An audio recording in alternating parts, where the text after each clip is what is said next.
এটাই হচ্ছে killing cancer not people বই, রবার্ট জি রাইট লিখেছেন। রবার্ট জি রাইট হচ্ছেন director the American anti cancer institute, the international wellness and research centre. তো এইটারই একটা চ্যাপ্টার আছে, chapter 6, step 3 of the cancer diet, restructured ionised water could save your life, 155 number page. তো আমরা 155 নম্বর পেজে যাচ্ছি।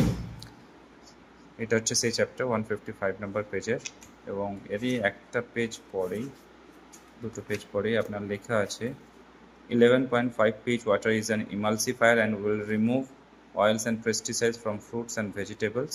ঠিক আছে, তাছাড়াও লেখা আছে অনেক কিছু ডিটেলস লেখা আছে যে আলটিমেটলি এই জলটা কতটা এবং এখানে লেখা আছে cancer, obesity, high blood pressure, diabetes, arthritis, kidney, renal disease, cardiovascular disease and infinite tumor are all fluid stopped and in most circumstances reversed when drinking ionized water।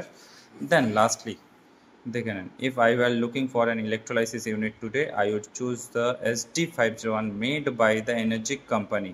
I have explained most of my reason for this decision in earlier comments। The versatile multifunction SD501 is rather expensive at just under $4,000, but worth every penny and is simply the Rolls Royce of water ionizer।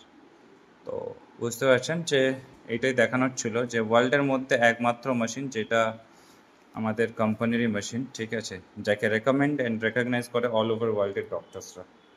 ঠিক আছে sir, thank you.